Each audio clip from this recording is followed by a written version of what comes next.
गजाननं भूतगणादिसेवितं कपित्थजम्बुफलचारुभक्षणम् उमासुतं शोकविनाशकारिकं नमामि विघ्नेश्वरपादपङ्कजम्। कल हमने गणेश भगवान की कथा श्रवण की थी कि विश्वामित्र जी ने जब वल्लाल की कथा सुनाई थी, कुंडनपुर में जो गणेश जी का मंदिर है उसकी कथा सुनाई थी, तब उस समय राजा भीम ने कहा था कि अब मुझ पर गणेश भगवान कैसे प्रसन्न होंगे। जिस एक अक्षर मंत्र को जपकर बलाल धन्य हो गया, वो एक अक्षरी मंत्र मुझे भी बताइए। और आपने कहा कि गणेश जी का एक मणि में मंदिर है, वहाँ पर उन्होंने पूजा की थी, तो वो मणि में मंदिर कैसे बना, किसने बनाया, ये भी मुझे बताइए। तो अब विश्वामित्र जी कहते हैं कि तुम उस एक अक्षरी मंत्र को अब मुझसे सुनो। अब उन्होंने भीम और उनकी पत्नी, पुत्र नहीं है ना, इसीलिए अपने मंत्री मनोरंजन को और उसके साथी को, दोनों को छोड़ करके राज्य देकर आए थे कि अगर हमें पुत्र प्राप्त हुआ तब तो हम वापस आ जाएंगे, अगर नहीं हुआ तो तुम दोनों इस राज्य को बांट लेना, यही कहकर आए थे। अब उन्हीं को ये उनकी वंश परंपरा आगे बताई गई थी कि आपकी वंश में ही एक भीम नाम का पहले भी राजा हुआ, उसका बलाल पुत्र हुआ, बलाल के आगे जो 7 पीढ़ियाँ चली वो सारी बताई गई कि गणेश जी की ही पूजा करके उनसे वर पाकर बाद में उनकी भर्त्सना करने पर आपकी वंश नहीं चली। तो ये सब कथा हमने सुन रखी है। अब भीम ने अपनी पत्नी सहित उनको प्रणाम किया। वो जो एक अक्षरी मंत्र था गंग, उस गंग का वो जाप करने लगे हैं नित्य प्रति। राजा को रानी सहित नगर में लौट आया देखकर मंत्री और उनकी प्रजा सुख महसूस करने लगे हैं। सभी लोगों को राजा ने वस्त्र, आभूषण, अन्न, धन, धान्य ये सब दान किए। खूब राजा ने प्रसन्नता मनाई है। तदनंतर राजा भीम ने दक्ष द्वारा, जो दक्ष ने अपने ही बड़ों ने जो एक मंदिर बनवाया था गणेश जी का, उस मंदिर को अब बड़े विस्तार से बनवा दिया, बहुत सुंदर बना दिया। तो उस मंदिर में उनको गणेश भगवान के दर्शन हुए। गणेश भगवान ने अल्प ही काल में प्रसन्न होकर के उनको वरदान दिया। उस वरदान के फलस्वरूप उनको एक पुत्र प्राप्त हुआ, जिस पुत्र का नाम उन्होंने रुक्मांगद रखा है। और इस प्रकार रुक्मांगद भी गणेश भगवान की पूजा करने वाला, गणेश जी का एक अक्षर मंत्र जप करने वाला ही हुआ है। और इस तरह एक बार की बात है, वो रुक्मांगद वन में गया था शिकार खेलने। तो शिकार करते समय अनेकों पशुओं का उसने वध किया, मृगों का वध किया।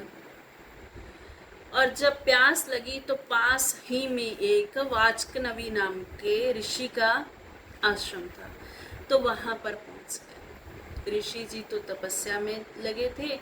उनकी पत्नी मुकुंदा को जाकर कहा, हे माता मुझे जल दीजिए, जल की इच्छा व्यक्त की। अब राजा के जल की इच्छा करने पर उस माता ने जल दिया, साथ में उसको कहा कि मैं तुम्हारे साथ रहना चाहती हूँ। उसने कहा कि तुम मेरी माता, मैं तुम्हारे साथ नहीं रह सकता। जब राजा इसे छोड़कर रुक्मांगद जाने लगे तो उन्होंने धक्के से पकड़ा, उनको चूमने लगी। तो उस समय रुक्मांगद ने उनको पैर से लात से मार दिया और दूर फेंक दिया। कहा, आप मेरी माँ समान हो और गुरु की, ऋषि की पत्नी हो। एक पति रहते हुए दूसरे पति के साथ संबंध रखने वाला नरक में जाता है। वो कहती हैं कि अपनी इच्छा से आई हुई स्त्री के साथ संबंध बनाने से कोई पाप नहीं लगता, लेकिन वो मना कर देते। तब उन्होंने श्राप दे दिया कि तुम कुष्ठ रोगी हो जाओगे। जैसे मैं तड़फ रही हूँ तुम भी बन बन तड़फते फिरोगे। अब तुरंत ही उनके शरीर पर सफेद कुष्ठ व्याप गया। अब रुक्मांगद को लगा कि अब मुझे घर वापस नहीं जाना चाहिए। मेरी प्रजा मेरा ये हाल देखकर दुखी होगी, मेरे माता पिता दुखी होंगे, इसलिए मुझे घर नहीं जाना चाहिए। तो रुक्मांगद वहीं पर वृक्ष के नीचे बैठ गए और वहां बैठे हुए उन्होंने नारद मुनि जी को देखा। नारद मुनि जी आए, प्रणाम किया। उन्होंने पूछा तुम कौन हो? सारी बात बताई कि मैं भीम का पुत्र हूँ, रुक्मांगद मेरा नाम है, ऐसे ऐसे मुकुंदा ने मुझे श्राप दे दिया है। तो नारद जी बोले मैं तुम्हें एक स्थान बताता हूँ। एक ऐसा स्थान मैंने आश्चर्यमयी घटना देखी है कि एक विदर्भ देश में कदम्बपुर नाम का विख्यात एक नगर है। तो वहां पर भगवान विनायक की मंगल मूर्ति लगी हुई थी। मंगल मूर्ति, भगवान विनायक गणेश जी की मूर्ति लगी हुई है, प्रतिमा लगी है। वहां पर जल का एक स्रोत है, कुंड है। उस कुंड में अगर बूढ़ा भी नहा लेता है, वो बूढ़ा जवान होकर निकलता है। उस कुंड में रोगी जाते हैं तो वो स्वस्थ होकर आते हैं। ऐसा वो मणिमय कुंड है, तुम उसमें स्नान कर लो, तुम्हारा ये कुष्ठ रोग ठीक हो जाएगा। और वो जो कुंड है वो मणियों और रत्नों से बना है। तो रुक्मांगद के मन में ये जानने की इच्छा हुई कि ये मणियों से, रत्नों से किसने बनवाया है वो कुंड। अब देखो, गणेश जी का मंदिर है, रत्नों से बना है, तो वो कौन बनवा सकता है? जिसके पास बहुत धन हो, सब लोगों की संपत्ति हो। अब हम जीवों के पास जितना भी धन हो, कुल मिलाकर जितना भी हो, सबसे बड़ा कोई भी हो, हमें उससे नहीं मतलब। तो जिसके पास जितना भी धन हो, प्रयास करने पर करोड़ों अरबों रुपया हो सकता है। लेकिन हमसे ज़्यादा धन तो इंद्र के पास है ना। तो सबसे धनवान अब इंद्र है। इंद्र से भी धनवान तो हमारे प्रभु हैं, खैर लक्ष्मीपति हैं, लेकिन वो इंद्र के पास धन था। तो इंद्र को वैसा ही आदेश मिला। जब शिव पुराण सुनते हैं तो उसमें भी यही बात आती है कि जिस जिसके पास जैसे जैसे पदार्थ थे उन्हीं से शिवलिंग निर्मित किए गए थे। किसी की योग्यता मिट्टी की शिवलिंग बनाने की हो तो उसको हम कहें स्फटिक का बना लो, तो कैसे बना लेगा? नहीं बन पाता। तो अब इंद्र ने वो शिवलिंग, वो गणेश जी का मंदिर बनाया था और कुंड बनाया था मणियों से। पूछा उसको बनाने की इस पृथ्वी लोक पर क्या आवश्यकता पड़ी? कहा वो इंद्र जो था, गौतम की स्त्री अहल्या को जब उसने देखा तो उस पर मोहित हो गया था और जाम्ब नाम के जंबासुर था, एक असुर था, उसका वध करने की इच्छा से के बहाने से आया, उसका वध किया और गौतम की पत्नी अहल्या के पास कपट रूप धारण करके, गौतम का रूप धारण करके चला गया था। तब उस समय गौतम ऋषि स्नान करके जब आ गए थे, उन्होंने सारे कपट को देख लिया। तो उस कपट के कारण उन्होंने अहल्या को तो पत्थर होने का श्राप दे दिया और कह दिया कि तुम जब राम जी आएंगे तभी तुम्हारा उद्धार होगा, यही पत्थर बनकर बनी रहो। तो वो तो शिला रूप हो गई थी। इंद्र को अब लगा कि मैं किसी भी जोनी में चला जाऊंगा, किसी भी रूप को धारण कर लूंगा, ये मुनि मुझे छोड़ेंगे नहीं। तो वो बिडाल का रूप धारण करके वहां से निकल गया। गौतम ऋषि ने उसको पहचान लिया और उसको श्राप दे दिया। उसका शरीर भद्दा बन गया था। अब उस श्राप को पाकर के, शरीर को भद्दे रूप में देखकर वो किसी देवता के सामने नहीं जाना चाहता था। यहाँ तक शची के सामने के कल को शची मुझे क्या कहेगी? शची पतिव्रता नारी है, तो वो मेरे ऊपर आक्षेप करेगी, तो मुझे उसके पास भी नहीं जाना चाहिए। कभी कमल नाल में छिपता है, कभी कहीं छिपता है, कभी कहीं।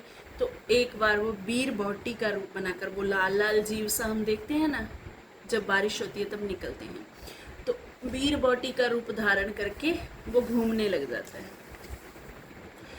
देवताओं को पता चला कि हमारे देवराज इंद्र नहीं पता चल रहे कहाँ हैं। नारद जी ने सारी बात बता दी। जब नारद जी से पता चला तब देवताओं ने इकट्ठे होकर मिलकर गौतम ऋषि से प्रार्थना की कि हम आपसे कुछ मांगने आए हैं। गौतम ऋषि जी कहते हैं, वैसे तो देवताओं के पास किसी वस्तु की कमी नहीं, फिर भी अगर मुझसे मांगने आए हो, अगर मैं उस बात को देने योग्य होऊंगा तो अवश्य दूंगा। इस बात को मान लिया। तब देवताओं ने अपनी सारी बात बताई। उसको सुनकर अब गौतम ऋषि ने कहा, वैसे तो वो इंद्र मार देने के काबिल था, श्राप देकर उसको जला देना चाहिए, पर फिर भी इंद्र पदवी पर है तो मैंने उसको मारा तो नहीं, फिर भी उसको मैंने छोड़ दिया। अब तुम ही उसको गणेश जी के मंत्र का जाप बताओ।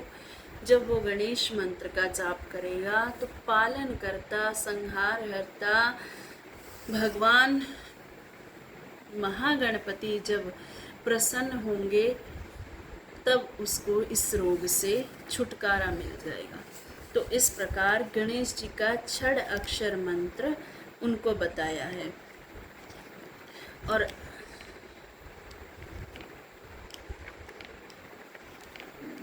षडाक्षर मंत्र वक्रतुंडाय हुम, षडाक्षर मंत्र है वक्रतुंडाय हुम। तो 6 अक्षरों का ये मंत्र बताया। कहा इंद्र अगर इसका जाप करेगा तो अवश्य ही उसको इस रोग से मुक्ति मिल जाएगी। तो विनायक भगवान की स्तुति षडाक्षरों में इंद्र ने की थी। चिंतामणि तीर्थ में चिंतामणि विनायक नाम से उनकी स्तुति की थी। तब वहाँ पर उनके सब शरीर के रोग सुख कट गए और वो सुखप्रद हो गए, सभी देवता सुखी हो गए थे। तब इंद्र अमरापुरी को वापस चले गए थे। तो ऐसे महागणेश जी जिनकी स्तुति करने पर इंद्र को भी जो गौतम ऋषि का भयानक श्राप लगा था वो श्राप छूट गया था। इसीलिए महागणपति हम सबके सभी विघ्नों को दूर करने वाले हैं। अब ये आगे जो उनको संतान की प्राप्ति नहीं हो रही है ना, उसके लिए, जिनको कोई रोग है उसके लिए महागणपति के मंत्रों की पूजा करें भगवान। अब महागणपति जी गणपति भगवान, गणेश भगवान शंकर भगवान के ही पुत्र हैं, तो उनकी पूजा करें, शंकर भगवान की पूजा करें, माँ गौरी की पूजा करें, कार्तिकेय भगवान की, नंदीश्वर भगवान की, शिव परिवार की पूजा करें। और भगवान शिव के इष्ट हैं राम जी, तो राम जी की पूजा करें। तो ऐसे जब हम पूजा करेंगे भगवान की तब हम सब, और पंचदेव की उपासना तो अवश्य जरूरी है। पंचदेव में गणेश जी, शिव भगवान, सूर्य भगवान, माँ दुर्गा, पार्वती अथवा कोई भी अन्य देवी, सरस्वती, दुर्गा, पार्वती, राम और कृष्ण, इनमें से 5 देवों की उपासना को पंचदेव उपासक कहते हैं। तो इनकी पूजा करते रहना चाहिए ताकि हमारे घरों में विघ्न बाधा ना आए। जय जय श्री गणेश भगवान।